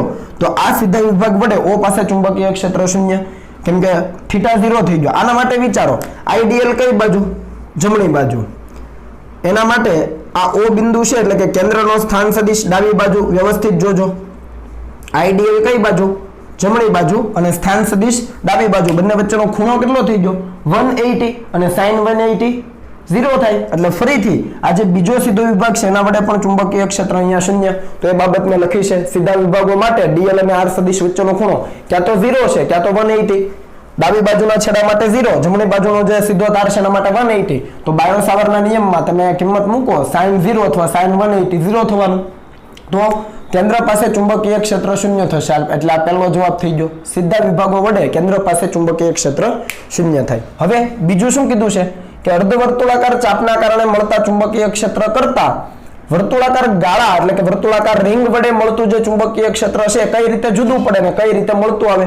તો તમે યાદ કરો, આખી જો રિંગ હોય એના કેન્દ્ર પાસે ચુંબકીય ક્ષેત્રનું સૂત્ર હતું μ0n. n અહીંયા એક જ આંટો છે તો 1, μ0 ni, n ની કિંમત 1 બરાબર upon 2r. આ રીતે હતું. પણ અહીંયા અડધો ગાળો છે તો જે આનું પણ અડધું, એટલે આનું અડધું કરશો એટલે અહીંયા કેટલું થઈ જશે? 4r થઈ જશે. આટલું ચુંબકીય ક્ષેત્ર છે અડધા ગાળા વડે મળે. સમજ પડી? જો આખી રિંગ હોય તો μ0 ni upon 2r મુજબ મળે, જ્યાં n બરાબર 1 બરાબર. પણ જો અડધો ગાળો હોય તો આને ડિવાઇડેડ બાય હજુ 2 કરવા પડે. તો આ જવાબ કેટલો થઈ જાય? μ0i upon 4r. μ0i upon 4r. સમજ પડી? તો આપણે સાબિત કરીએ. તો આનું રહેવા દઉં છું. ચાલો જુઓ. તો એના માટે આપણે એ લખ્યું છે કે અર્ધવર્તુળાકાર ચાપ માટે ડીએલ અને આર વચ્ચેનો ખૂણો કેટલો થાય? 90 ડિગ્રી. સપોઝ તમે અહીંયા વિદ્યુત પ્રવાહ ખંડ લ્યો છો, જુઓ તો વિદ્યુત પ્રવાહ ખંડ આ રીતે છે, જમણી બાજુ બરાબર, અને આર સદિશ ક્યાં આવે? નીચે તરફ. તમે જુઓ બંને વચ્ચેનો ખૂણો કેટલો બને છે? 90 ડિગ્રી. આઈડીએલ જમણી બાજુ, આર સદિશ નીચે તરફ. અહીંયા તમે લેશો તો પણ એવું જ થશે. અહીંયાથી તમે આ રીતે જાઓ તો આર સદિશ આ દિશામાં, આઈડીએલ આમ, તો બંને વચ્ચેનો ખૂણો હંમેશા કેટલો હશે? 90 ડિગ્રી. તો ડીબી સદિશ ઇઝ ઇક્વલ ટુ, એટલે કે એનું મૂલ્ય જો લઈએ તો μ0/4π બાયો-સાવર્ટના નિયમ મુજબ આઈડીએલ sin θ એટલે અહીંયા sin 90/r². એમાં તમે જુઓ કુલ ચુંબકીય ક્ષેત્ર જોઈતું હોય તો આ સૂક્ષ્મ ચુંબકીય ક્ષેત્રનું સંકલન કરવું પડે, કારણ કે આ બિંદુથી માંડીને આખો ચાપ આપણે કન્સિડર કરવાનો છે, અર્ધવર્તુળાકાર ચાપ. તો સંકલન કરવું પડે. એમાં μ0I/4πr² અચળ. કેમ? કારણ કે ચાપના કોઈ પણ બિંદુથી તમે ઓનું અંતર જુઓ, r એક જ સરખું છે બધી બાજુથી, તો r ને અચળ લઈ શકાય. તો μ0I/4πr² ઇન્ટિગ્રેશનમાં ખાલી dl બચે, sin 91 થઈ ગયું. આ ઇન્ટિગ્રેશન dl એટલે ચાપની લંબાઈ આખી. હવે અહીંયા અડધો જ ચાપ છે, તો આખી ચાપ હોય r ત્રિજ્યાની તો 2πr થાય, પણ અહીંયા અડધી જ ચાપ છે તો ખાલી πr થાય. 2πr નું અડધું એટલે ખાલી πr, તો ખાલી πr. અહીંયાથી એક એક r કેન્સલ થાય, તો μ0I અહીંયાથી એક એક પાઈ પણ જાય, તો μ0I/4r, જે મેં અહીંયા વાત કરી μ0I/4r એ જ છે. એટલે જો આખો વર્તુળાકાર ચાપ હોય, આખી રિંગ હોય, આખો ગાળો હોય, આખો ગાળો વર્તુળાકાર ગાળો, તો μ0I/2r. પણ જો અડધી જ ચાપ હોય તો μ0I/4r, જ્યાં અહીંયા કેપિટલ r છે ત્યાં સ્મોલ r છે, તો એ ત્રિજ્યા જ. બરાબર. તો અહીંયા તમને ચુંબકીય ક્ષેત્ર જેટલું મળે છે આખા ગાળા વડે, એના કરતા અર્ધવર્તુળાકાર ગાળા વડે ચુંબકીય ક્ષેત્ર અડધું થઈ જાય. આખા ગાળા વડે જે મળતું હતું એના કરતા અડધું થઈ ગયું. સિમ્પલ. તે બાબત મેં અહીંયા લખી છે કે અહીં મળતું ચુંબકીય ક્ષેત્ર એ વર્તુળાકાર ગાળા વડે મળતા ક્ષેત્ર કરતા અડધું છે. સિમિલારિટી આવી ગઈ, સોરી ડિફરન્સ આવી ગયો. બરાબર છે કે ભાઈ વર્તુળાકાર ગાળામાં જેટલું મળે એના કરતા અર્ધવર્તુળાકાર ગાળામાં એનાથી અડધું થઈ જાય. રેડી. અને દિશા એની સમાન છે. સિમિલારિટી શું છે? દિશા સમાન. કઈ રીતે? આઈડીએલ થી આર તરફ ઘુમાવો તો અંદર તરફ આવે. કોઈ પણ બિંદુ આઈડીએલ થી આર તરફ ઘુમાવો અંદર તરફ. અહીંયા લ્યો આઈડીએલ થી આર તરફ, અંદર તરફ જ મળે. ઓ બિંદુ પાસે ચુંબકીય ક્ષેત્ર અંદર તરફ, તો અહીંયા મેં દિશા લખી દીધી છે. જુઓ, લંબ રૂપે અંદર તરફ દિશા મળી ગઈ. રેડી. આવી રીતે ગાળો હોત તમે જોઈ શકો. અહીંયા સમઘડી દિશામાં પ્રવાહ છે, તો અહીંયા હું સમઘડી લઉં તો સમઘડી દિશામાં આંગળ જો ઘુમાવીએ રિંગમાં તો શું થાય? આ રીતે જ મળે. અને પ્રવાહ જે દિશામાં વહેતો હોય એ રીતે આંગળા ઘુમાવો તો પણ તમને મળે, અથવા આઈડીએલ ક્રોસ આર કરો તો પણ તમને દિશા મળે. તો એ તમને અંદર તરફ મળે. હવે બસ કિંમત મૂકી દો. μ0 ની કિંમત મૂકો. I તમને કેટલો આપ્યો છે? 12 એમ્પિયર આપ્યો છે. સ્મોલ r ની કિંમત 2 સેન્ટીમીટર, અને મીટરમાં કન્વર્ટ કરવાનું ન ભૂલતા. કિંમતો મૂકી દો એટલે જવાબ મળે 1.9 × 10⁻⁴ ટેસ્લા. સિમ્પલ છે. રેડી. આ મેં તમારી તારવણી તમારી જાણ માટે આપી છે. તમે તારવણી નહીં કરો પરીક્ષામાં તો પણ ચાલશે. આ સૂત્ર તમને ડાયરેક્ટ આવડતું હોય તો કોઈ વાંધો નથી. પણ યાદ એ રાખવાનું કે વર્તુળાકાર ગાળામાં જે ચુંબકીય ક્ષેત્ર મળે છે એના કરતા અર્ધવર્તુળાકાર ગાળામાં એનાથી અડધું થઈ જાય. બરાબર. અને હવે તમને કીધું છે કે આકૃતિ બી માં દર્શાવ્યા મુજબ આ તારને એટલી જ ત્રિજ્યાના પરંતુ વિરુદ્ધ દિશામાં અર્ધવર્તુળાકાર ચાપમાં વાળવામાં આવે તો તમારો જવાબ જુદો હશે. તો જુઓ, અહીંયા પણ 2 સેન્ટીમીટર ત્રિજ્યાની 2 સેન્ટીમીટરની ત્રિજ્યાનો તાર વાળી દીધો છે. બરાબર છે. પ્રવાહ 12 એમ્પિયર છે, એટલે જવાબ આ જે મૂલ્ય છે એમાં કોઈ ફરક નથી પડવાનો. મૂલ્ય આટલું જ. B = 1.9 × 10⁻⁴ tesla. મૂલ્ય આટલું. પણ હવે તમે દિશા જુઓ તો પ્રવાહ આમ વહી રહ્યો છે, એટલે તમે આંગળા એ રીતે ઘુમાવો તો અંગૂઠો ક્યાં આવ્યો? બહાર. એટલે ચુંબકીય ક્ષેત્રની દિશા ક્યાં આવે? લંબ રૂપે બહાર તરફ. દિશા ઉલટાઈ જાય ખાલી. મૂલ્ય એટલું જ રહે, કારણ કે બાકીનો ડેટા બદલાતો નથી. ત્રિજ્યા, પ્રવાહ કશું નથી બદલાતું. માત્ર ઉપર પ્રવાહ વહેતો તેના બદલે હવે નીચે વહે. તો આ રીતે આંગળા ઘુમાવો તો અંગૂઠો બહાર તરફ, અથવા આઈડીએલ થી આર તરફ. તો આઈડીએલ આમ છે, કોઈ પણ બિંદુ પાસે વિચારો. ધારો કે અહીંયા આઈડીએલ આમ અને આર આ બાજુ, અંગૂઠો બહાર જ આવવાનો, લંબ રૂપે બહાર તરફ. ઈઝી છે દાખલો. બરાબર. સૂત્ર માત્ર તમારે યાદ રાખવાનું છે. બીજી બાબત, હોમવર્કમાં તમારે ઉદાહરણનો 4.7 નંબરનો અને સ્વાધ્યાયનો 4.1 નંબરનો કરવાનો છે. એની અંદર તમને રિંગ આપી છે જેની અંદર ઘણા બધા આંટાઓ આપેલા છે, એટલે કે કેપિટલ N નું મૂલ્ય આપેલું છે. એની અંદર વહેતો પ્રવાહ પણ આપેલો છે. બરાબર. I આપેલો છે. અને એ જે આંટાઓ વાળું જે વર્તુળાકાર ગૂંચળું છે હે ને, એની અંદર એની ત્રિજ્યા પણ તમને આપી છે. એટલે તમને N આપેલો છે, આંટાની સંખ્યા, પ્રવાહ આપેલો છે અને ત્રિજ્યા આપી છે. બસ. અને તમને કેન્દ્ર પાસે ચુંબકીય ક્ષેત્ર શોધવાનું કીધું છે. તો μ0NI/2r. આંટાની સંખ્યા આપી હોય ત્યારે n લેવો પડે, ન આપી હોય તો n = 1. અહીંયા આપી હશે તમને આ બંને દાખલામાં. તો μ0NI/2r આ સૂત્રનો ઉપયોગ કરીને કેન્દ્ર પાસે ચુંબકીય ક્ષેત્રનું મૂલ્ય અને દિશા બંને તમે મેળવી શકો. દિશા કીધી હોય તો શોધવાની છે, ન કીધી હોય તો મૂલ્ય શોધી લેવાનું. ઓકે, તો આ બંને દાખલા તમારે કરવાના છે. બીજું એક તમને શોર્ટકટ સૂત્ર અહીંયા હું આપી દઉં છું, એ પણ સાથે જોઈ લો, જસ્ટ તમારી જાણ માટે કે ભાઈ ધારી લો કે આપણી પાસે કોઈક આવો તાર છે, સપોઝ જોજો,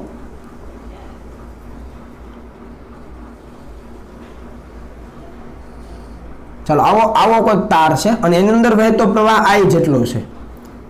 કેટલો છે? I જેટલો. સમજ પડી? આખા તારમાં વહેતો પ્રવાહ I જેટલો છે. આ છે એનું કેન્દ્ર O. થોડું વ્યવસ્થિત બનાવીએ. આ છે એનું કેન્દ્ર O. બરાબર. તો હવે તમે જુઓ તો આ જે સીધા બે તાર છે એના કારણે ચુંબકીય ક્ષેત્ર O પાસે કેટલું થઈ જાય? શૂન્ય થઈ જાય. સમજ આવે ને? આ બે સીધા તારના કારણે, આ નીચેના બે સીધા તારના કારણે O પાસે ચુંબકીય ક્ષેત્ર શૂન્ય. અહીંયા પણ જુઓ, આ જે સીધો તાર છે એ અને આ જે સીધો તાર છે એના કારણે O પાસે ચુંબકીય ક્ષેત્ર શૂન્ય થઈ જાય. માત્ર આ જે વર્તુળાકાર ચાપ વધ્યો, આ ચાપ, એના કારણે ચુંબકીય ક્ષેત્ર મળે. એ કેટલું હોય?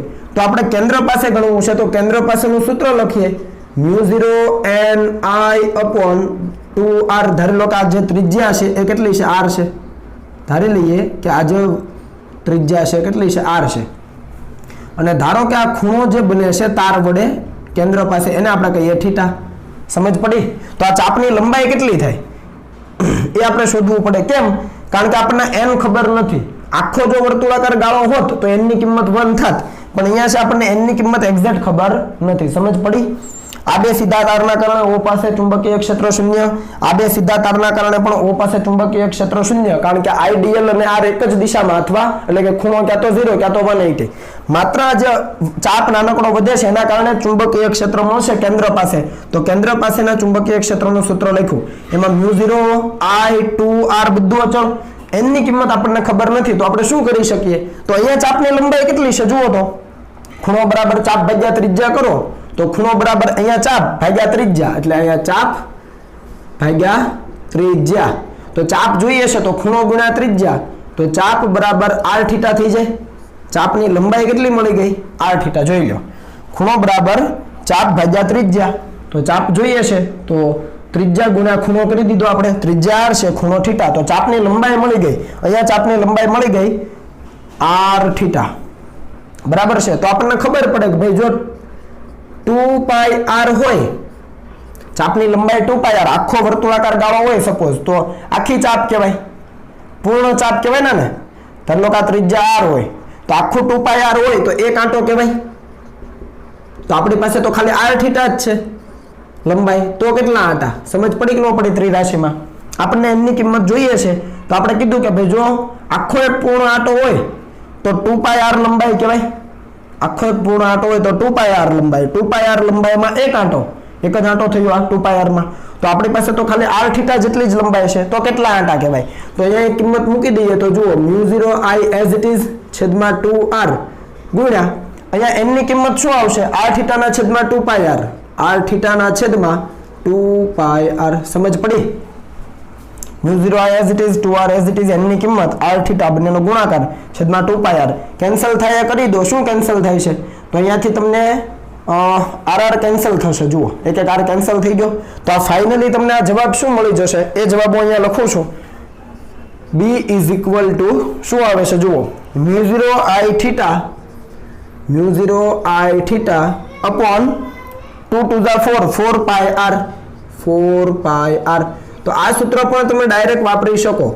જોઈ લો, μ0I theta upon 4πr. આ સૂત્રનો ઉપયોગ કરીને પણ તમે કેન્દ્ર પાસે ચુંબકીય ક્ષેત્ર શોધી શકો. જુઓ, અહીંયા શોધવાનું થાય, અહીંયા O બિંદુ પાસે, તો આ સીધા તારના કારણે તો ચુંબકીય ક્ષેત્ર શૂન્ય છે. હવે વર્તુળાકાર ચાપ કેટલી લંબાઈમાં પથરાયેલો છે? કેટલા ખૂણામાં? અહીંયા 0 થી માંડીને 180 માં, એટલે કે પાઈમાં.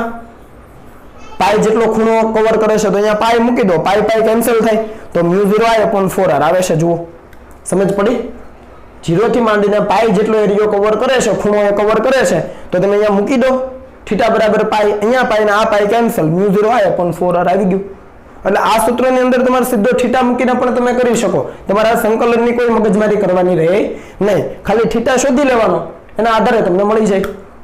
સિમ્પલ છે. ઓકે, તો પહેલા દાખલો કોપી કરી લો, પછી આ કન્સેપ્ટ છે ને એને તમારા શબ્દોમાં તમે જે રીતે સમજો છો એ રીતે કોપી કરી લેજો. આ સૂત્ર ખાસ યાદ રાખજો. રેડી? જ્યારે તમને તાર છે એ સંપૂર્ણ નથી આપ્યો અને આખી વર્તુળાકાર રિંગ નથી આપી, અમુક ખૂણો જ આપેલો છે, ત્યારે આ સૂત્ર છે ખૂબ ઉપયોગી બને છે. રેડી? ચાલો હવે કોપી કરી લો.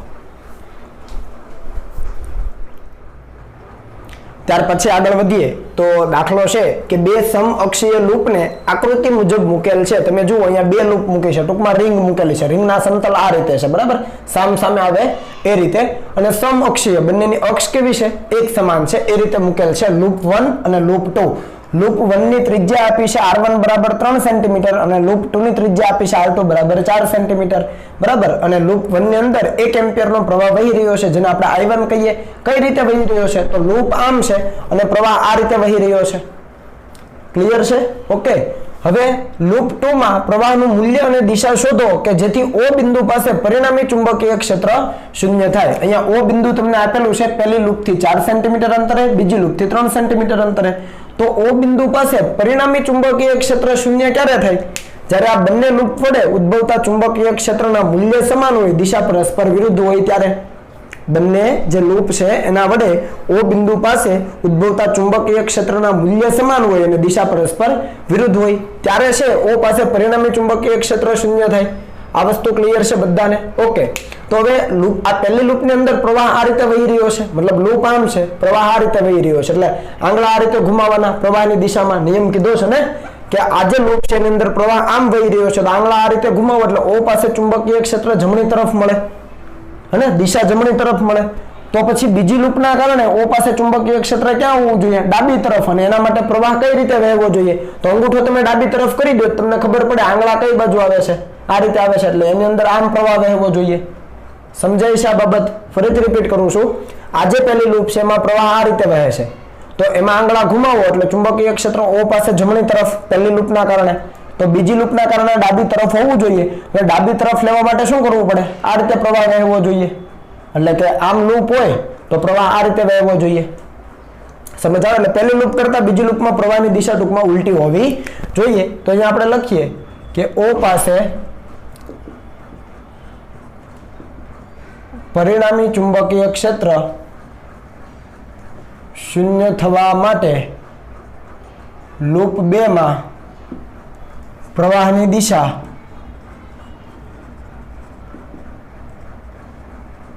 L1 ની દિશા કરતા વિરુદ્ધ હોવી જોઈએ. આ બધાને સમજાય છે? તો જ દિશા પરસ્પર વિરુદ્ધ થશે O બિંદુ પાસે. O પાસે B શૂન્ય થવા માટે L2 માં પ્રવાહની દિશા કેટલી હોવી જોઈએ? L1 ની દિશા કરતા વિરુદ્ધ. આ દિશા વિરુદ્ધ થઈ ગઈ. હવે મૂલ્ય સમાન થવા જોઈએ.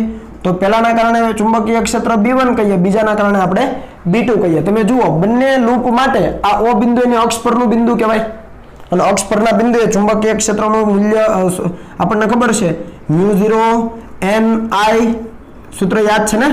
μ0 ni, પણ અહીંયા n લખવાની જરૂર નથી. I1 અને પહેલામાં r1 નો સ્ક્વેર છેદમાં 2 ટાઈમ r1 નો સ્ક્વેર વત્તા x1 નો સ્ક્વેર અને આખાની 3/2. જુઓ આપણું સાદું સૂત્ર μ0 ni r સ્ક્વેર, આવું લખતા હતા આપણે.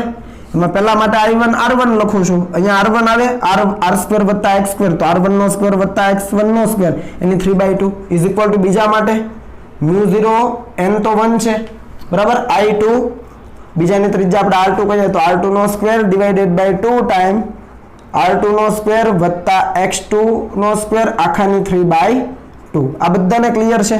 એમાં μ0 કેન્સલ, 2 કેન્સલ, બધી જ કિંમતો અહીંયા મૂકીએ તો અહીંયા તમને જુઓ I2 જોઈએ છે, બરાબર ને? અહીંયા I1 કેટલો છે? 1 એમ્પિયર છે. R1 તમને આપ્યો છે 3, એને મીટરમાં ફેરવો, પછી એનો સ્ક્વેર કરો.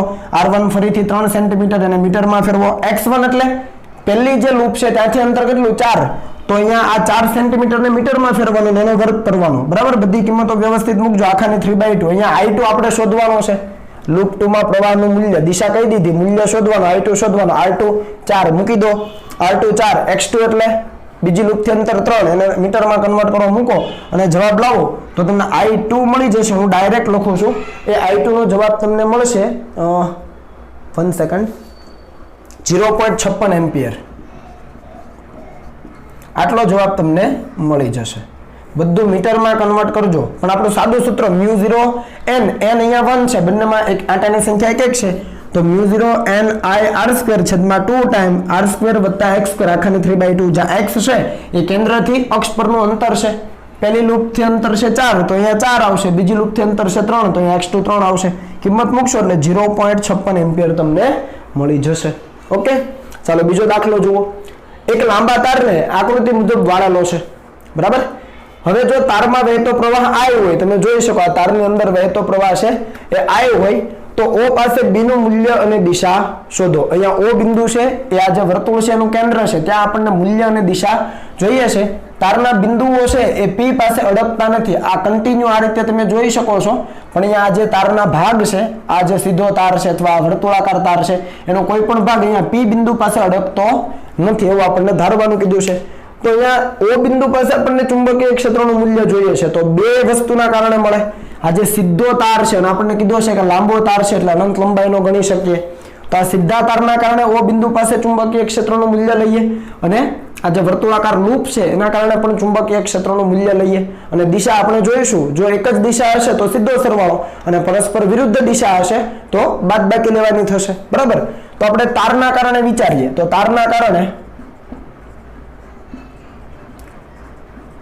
O પાસે ચુંબકીય ક્ષેત્ર આપણે શોધવાનું અને આપણે B1 કહીએ તો તારના કારણે શું હતું અતિ લાંબા તારના કારણે વિચારો μ0I/2πr તો μ0I/2πr એટલે આપેલા તારથી આપેલા બિંદુ સુધીનું અંતર આ તારથી બિંદુ સુધીનું અંતર કેટલું છે ત્રિજ્યા જેટલું તો અહીંયા સ્મોલ r કરવું પડે અને દિશા તો આપણને ખબર છે તારમાં વહેતો પ્રવાહ આઈડીએલ ત્યાંથી r તરફ ઘુમાવો આઈડીએલ અને r બહાર તરફ અહીંયા લખાય લંબ રૂપે બહાર આ વસ્તુ ક્લિયર છે હવે લૂપના લીધે વિચારો તો લૂપના લીધે શું થાય એને આપણે B2 કહીએ એના કારણે જે ક્ષેત્ર મળે તો લૂપની અંદર વહેતો પ્રવાહ આ રીતે છે તો એ રીતે આંગળા ઘુમાવો તો ક્ષેત્રની દિશા ફરીથી બહાર એટલે લંબ રૂપે બહાર જ થઈ ગઈ પણ લૂપના કારણે કેન્દ્ર આ કેન્દ્ર કહેવાય તો કેન્દ્ર પાસે ચુંબકીય ક્ષેત્ર μ0I અહીંયા n ની કિંમત 1 છે બરાબર છેદમાં 2r r એટલે અહીંયા સ્મોલ r તો આ રીતે થવાનું અને લંબ રૂપે બહાર તરફ દિશા ફરીથી એની જ કોપી કરી લેવાની ખ્યાલ આવો ને તારના લીધે B1 લૂપના લીધે B2 બંનેના સૂત્ર આપણને આવડે છે દિશા માત્ર જોઈ બંને બહાર તરફ છે તો પરિણામી ચુંબકીય ક્ષેત્ર B આપણે કહીએ તો શું થાય B1 સદિશ વત્તા B2 સદિશ બંનેમાં કોમન શું નીકળે છે જુઓ μ0I/2r તો અહીંયા μ0I/2r કોમન નીકળી ગયા બરાબર μ0I/2r પહેલામાં શું વધ્યું તો 1/π અને બીજામાં શું વધ્યું 1 તો આપણો અંતિમ જવાબ થઈ ગયો સિમ્પલ છે μ0I/2r અચળ કાઢ લો અહીંયા 1/π અને અહીંયા કંઈ નથી તો 1 સિમ્પલ તો આપણો જવાબ છે ક્લિયર એટલે જ્યારે પણ તમને દાખલા આપ્યા છે ત્યારે થોડું વ્યવસ્થિત રીતે વિચારવાનું અને આપણે જે સૂત્ર તારવેલા છે એમાંથી કયું સૂત્ર અહીંયા ફિટ આવે છે બંધ બેસતું આવે છે એ પ્રમાણે આગળ વધવાનું થાય દિશા કઈ રીતે નક્કી કરવી એની ખાસ પ્રેક્ટિસ કરજો ઓકે ચાલો હવે લખી લો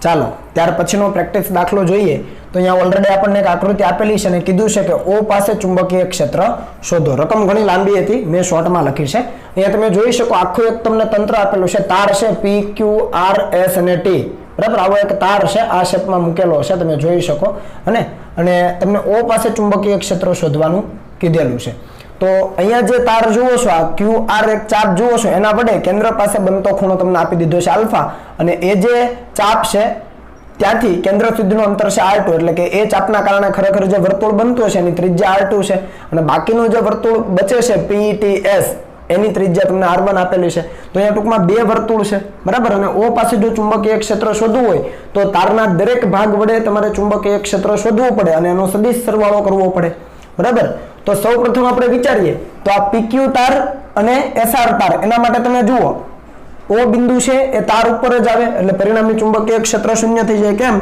કારણ કે DL સદિશ અને R સદિશ કેવા છે બંને પેરેલલ છે જોઈ લો અહીંયા તમે IDL જુઓ અને R જુઓ એક જ દિશામાં છે અહીંયા IDL અને R પરસ્પર વિરુદ્ધ દિશામાં એટલે અહીંયા 0 થશે ચુંબકીય ક્ષેત્ર અને આ તારના કારણે ચુંબકીય ક્ષેત્ર 0 થશે O પાસે લખી દઈએ તો અહીંયા ડાયરેક્ટ લખાય કે PQ અને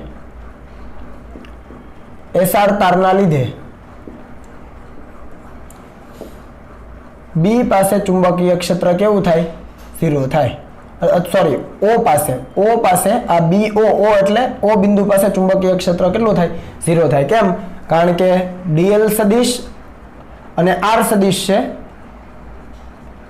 એ ક્યાં તો પેરેલલ છે અથવા એન્ટી પેરેલલ છે, એટલે હું લખતો નથી, પણ તમે સમજી જજો કે આના માટે આ તાર માટે છે આઈડીએલ પેલી તરફ, આર આ બાજુ, તો θ 180 એટલે 0.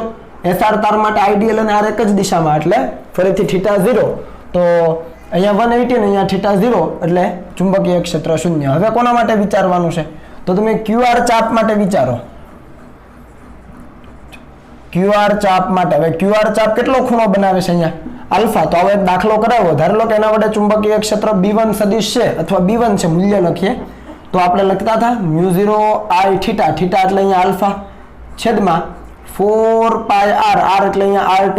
સમજ આવે છે? ડાયરેક્ટ મેં સૂત્ર કરાવેલું છે તમને કે આ ચાપે કેન્દ્ર પાસે આલ્ફા ખૂણો બનાવેલો હોય તો μ0 I θ ની જગ્યાએ અહીંયા આલ્ફા છે તો આલ્ફા છેદમાં 4 પાઈ r એટલે r2. સિમ્પલ. અને દિશા ક્યાં? તો તમે જુઓ પ્રવાહ ક્યાં આવે છે ક્યુઆર માં? આ રીતે. એટલે આ રીતે વાળો તમે તો અંગૂઠો અંદર તરફ એટલે લંબ રૂપે અંદર. હવે તમને આવડવું જોઈએ. બરાબર છે? એવી જ રીતે બીજી કઈ ચાપ છે? એસટીપી ચાપ માટે. તો એસટીપી ચાપ ઓ પાસે કેટલો ખૂણો બનાવે? તો એ તમારે ખૂણો આ લેવો પડે. જોજો વ્યવસ્થિત, આ ખૂણો લેવો પડે. આ ડેશ લાઈન વાળો કેટલો થાય? 2 પાઈ માઇનસ આલ્ફા થાય કે ન થાય? આ આલ્ફા હોય, આખો 2 પાઈ હોય તો આલ્ફા કાઢી નાખો તો બાકીનો 2 પાઈ માઇનસ આલ્ફા. તો એના કારણે ચુંબકીય ક્ષેત્ર આપણે B2 કહીએ તો μ0 I ખૂણો એટલે 2 પાઈ માઇનસ આલ્ફા છેદમાં 4 પાઈ r. તો અહીંયા 4 પાઈ r એટલે r1. સમજ પડી? μ0 I θ લેતા તેની જગ્યાએ 2 પાઈ માઇનસ આલ્ફા છેદમાં 4 પાઈ r, r ની જગ્યાએ r1. આની દિશા પણ લંબ રૂપે અંદર આવશે. ચેક કરી લેવું તમારે. જોઈ લો કઈ રીતે. તો કે પ્રવાહ આ રીતે વહે છે એટલે આમ આંગળા ઘુમાવો તો અંગૂઠો અંદર તરફ, તો લંબ રૂપે અંદર. તો બંને લંબ રૂપે અંદર તરફ છે તો પરિણામી ચુંબકીય ક્ષેત્ર O પાસે કેટલું થઈ જશે? B1 સદિશ વત્તા B2 સદિશ. પેલા સીધા તારના કારણે આ PQ અને SR ના કારણે તો શૂન્ય છે, ગણતો નથી. આ બંનેનો સરવાળો કરવાનો થાય તો કરી દઈએ. તો બંનેમાં કોમન શું નીકળે? જુઓ μ0 I/4 પાઈ, μ0 I/4 પાઈ કોમન છે તો એ કોમન લઈ લીધું. બરાબર? હવે અહીંયા શું વધે? તો આલ્ફાના છેદમાં r2 વત્તા અહીંયા શું વધે? μ0 I/4 પાઈ આવી ગયું તો 2 પાઈ માઇનસ આલ્ફા છેદમાં r1. આ આપણો જવાબ થઈ જાય. O બિંદુ પાસે ચુંબકીય ક્ષેત્ર આ મળી ગઈ મૂલ્ય. અહીંયા તો આપણે સદિશ લખ્યું, આ મૂલ્ય લખ્યું અને દિશા ક્યાં? તો કે લંબ રૂપે અંદર. કેમ કે આ બંને અંદર તરફ છે તો પરિણામી પણ અંદર જ હોય. હવે તમને કીધું છે કે જો આલ્ફા 90 હોય, 90 એટલે π/2, તો આલ્ફા 90 ડિગ્રી હોય એનો મતલબ કે π/2 હોય તો જો π/2 હોય તો અહીંયા આલ્ફાની જગ્યાએ ખાલી π/2 જ મૂકવાનું, અહીંયા આલ્ફાની જગ્યાએ π/2 મૂકવાનું. સાદુરૂપ આપશો એટલે અંતિમ જવાબ તમને મળશે જે હું અહીંયા લખું છું. B સદિશ ઇઝ ઇક્વલ ટુ μ0 I/8. થોડુંક સાદુરૂપ આપજો. 1/r2 plus 3/r1. આ અંતિમ જવાબ તમને મળી જશે લંબ રૂપે અંદર તરફ. અહીંયા ફરીથી દિશા તમારે એ જ લખવાની છે. μ0 I/8 1/r2 plus 3/r1. Okay? અહીંયા આ પાઈ છે અંદર જવા દેજો. આલ્ફાની જગ્યાએ પહેલા π/2 મૂકશો. આલ્ફા π/2 કીધું છે તો π/2 મૂકો એટલે પાઈ કેન્સલ થાય એટલે 1/r2 આવશે. અહીંયાથી આ 4 ને 2 આવશે છેદમાં એને 12 આવવા દેજો. એટલે સાદુરૂપ ટૂંકમાં આપશો એટલે આ જવાબ આવી જશે. બરાબર? પણ ખાસ કયું સૂત્ર યાદ રાખવાનું? μ0 I θ/4 પાઈ r જે આપણે તારવ્યું હતું એના આધારે તમે એક ચાપના કારણે ક્ષેત્ર મેળવો, બીજી ચાપના કારણે મેળવો, દિશા જોઈ લો. એક જ દિશામાં તો સરવાળો, વિરુદ્ધ દિશામાં તો બાદબાકી. સિમ્પલ. બરાબર? એટલે જવાબ આવી જાય. ચાલો હજુ એક દાખલો જોઈ લઈએ. અહીંયા તમને કીધું છે કે બે લૂપ છે. જુઓ P અને Q બે લૂપ છે. એ બંને લૂપના સામાન્ય કેન્દ્ર પર ચુંબકીય ક્ષેત્રનું મૂલ્ય અને દિશા શોધો. ખાસ ધ્યાન આપજો. અહીંયા P લૂપ છે આ રીતે છે અને Q લૂપ છે અને લંબ રૂપે છે. એટલે એક લૂપ આમ છે અને બીજી લૂપ એને લંબ રૂપે. બંને એક સમાન લૂપ છે. બરાબર છે? બંનેની ત્રિજ્યા r જેટલી છે. તમે જુઓ કેપિટલ R જેટલી. P લૂપમાં વહેતો પ્રવાહ I છે અને Q લૂપમાં વહેતો પ્રવાહ √3 × I છે. રેડી? તો બંને લૂપના સામાન્ય કેન્દ્ર પર ચુંબકીય ક્ષેત્રનું મૂલ્ય અને દિશા એટલે O બિંદુ પાસે ચુંબકીય ક્ષેત્રનું મૂલ્ય અને દિશા જોઈએ તો અહીંયા હું O બિંદુ પહેલા દર્શાવી દઉં તમારી સમજ માટે. હવે O બિંદુ પાસે ચુંબકીય ક્ષેત્ર હોય કોના કારણે? તો કે P ના કારણે હોય, Q ના કારણે હોય. તો P ના કારણે પહેલા શોધીએ. P ની અંદર પ્રવાહ કઈ રીતે વહે છે? આ રીતે. લૂપ આમ છે, મતલબ આ રીતે છે, તો પ્રવાહ આમ વહી રહ્યો છે, આમ. તો તમે એ દિશામાં આંગળીઓ ઘુમાવો, બરાબર છે, તો ચુંબકીય ક્ષેત્ર ઉપર તરફ મળે. એટલે અહીંયા P બિંદુ પાસે, સોરી, P લૂપના કારણે O પાસે ચુંબકીય ક્ષેત્ર, ધારી લો કે આપણે એને કહી દઈએ B of P. P લૂપના કારણે છે ને ઉપર તરફ મળે. સમજ પડી? કેમ કે પ્રવાહ આ રીતે વહી રહ્યો છે, આમ. તો તમે એ દિશામાં આંગળા ઘુમાવો પ્રવાહની દિશામાં, એટલે અંગૂઠો ઉપર તરફ, તો ચુંબકીય ક્ષેત્રની દિશા ઉપર તરફ. કેટલું હોય તો એ પણ આપણે કરી દઈએ. dP સદિશ ઇઝ ઇક્વલ ટુ, હવે લૂપના કેન્દ્ર ઉપર ચુંબકીય ક્ષેત્રનું સૂત્ર શું છે? μ0 n, n એટલે 1. અહીંયા પ્રવાહ વહેતો પ્રવાહ કેટલો છે? I. તો μ0 n1, I એટલે I upon 2, અને R એટલે R જ છે, બરાબર? ક્યાં? ઉપર તરફ. એવી જ રીતે Q લૂપના કારણે વિચારો. Q લૂપ આ રીતે છે અને એમાં વહેતો પ્રવાહ કઈ રીતે છે? આ રીતે છે. ઓકે, આ રીતે છે, બરાબર છે. તો આ રીતે હોય તો તમે આંગળા આ રીતે ઘુમાવશો. લૂપ આ રીતે છે, Q લૂપ, અને એમાં વહેતો પ્રવાહ આ રીતે છે. વ્યવસ્થિત વિચારવાનું, બરાબર? આ રીતે હોય તો આંગળા ઘુમાવો એટલે જમણી બાજુ મળે. એટલે Q લૂપના કારણે ચુંબકીય ક્ષેત્ર આ રીતે મળશે. તો એના માટે શું લખી શકાય? B of Q is equal to, કેન્દ્ર પાસે ચુંબકીય ક્ષેત્રનું સૂત્ર μ0 n, n એટલે 1, I એટલે અહીંયા √3I, ભૂલાઈ ન જાય, છેદમાં 2R. કેન્દ્ર ઉપર જ છે, અહીંયા છે સમક્ષિતિજ જમણી બાજુ.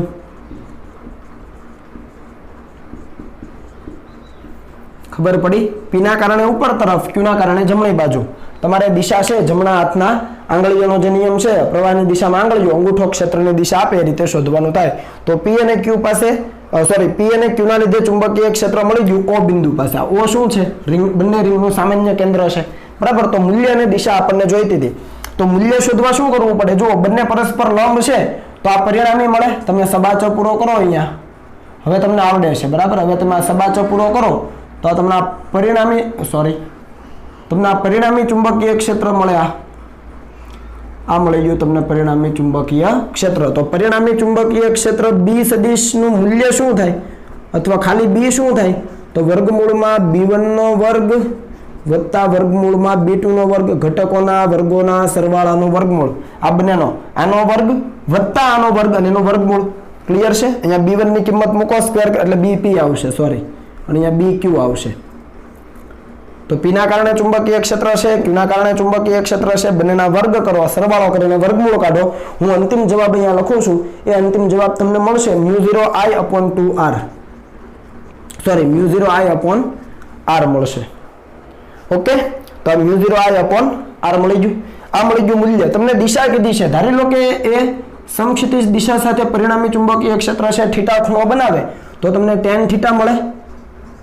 tan theta is equal two P ના ચુંબકીય ક્ષેત્રનું મૂલ્ય છેદમાં Q ના ચુંબકીય ક્ષેત્રનું મૂલ્ય. તો તમે આ બંનેનો ગુણોત્તર લેશો એટલે μ0I કેન્સલ, 2R કેન્સલ, 1/√3 વધશે. એનો મતલબ કે tan થીટા બરાબર 1/√3. તો theta is equal two 30 degree. પરિણામી ચુંબકીય ક્ષેત્ર સમક્ષિતિજ સાથે કેટલો ખૂણો બનાવે? 30 ડિગ્રીનો. અહીંયા સાદુરૂપ આપજો, બરાબર છે? એ જવાબ તમને μ0I upon R મળી જશે. અને આ દિશા તમને મળી ગઈ 30 ડિગ્રી. ઓકે, તો બે લૂપ આપ્યો હોય ત્યારે તમારે દરેક લૂપના કારણે કેન્દ્ર પાસે ચુંબકીય ક્ષેત્ર શોધવું પડે અને પછી પરિણામી મેળવવો પડે. ચાલો હવે કોપી કરી લો.